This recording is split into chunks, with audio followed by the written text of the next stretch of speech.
Қайырлы күн достар, сіздермен Мөлдір Әділхан. Бүгін сіздермен лимонның пайдасы жөнінде айтатын боламыз.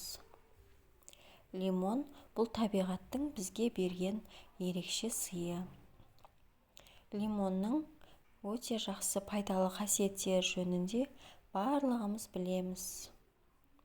Лимон бұл денсаулық үшін өте пайдалы, құнды жеміс. Лимон дәрумендерге өте бай.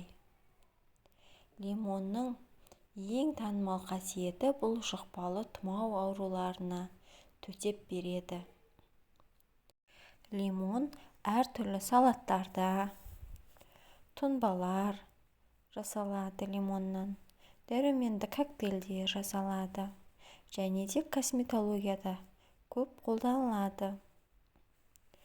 Лимон бұл бет терісіндегі безеу, қара дақтардың кетуіне, беттің ерте қартаюын тежейді және де бет терісін ағартады.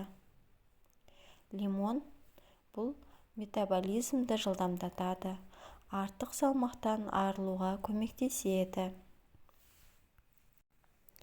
Лимон қышқыл болғанымен, онда қант мөлшері өте көп.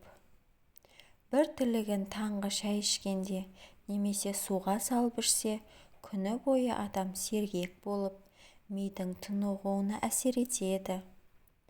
Организмді витаминге толтырады, энергия береді.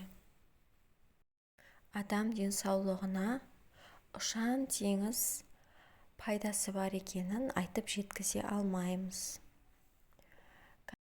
Лимон согының пайдасы өте зор.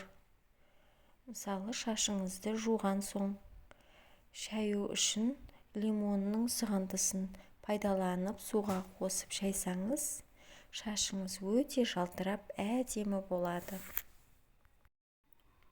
Оның хош иісі бас ауруы, мазасыздық, жаман көңіл күй, депрессияға қарсы қолданылады. Лимонды жуып, қайнаған сумен шайып, тоңазтқышқа салып сақтаңыздар.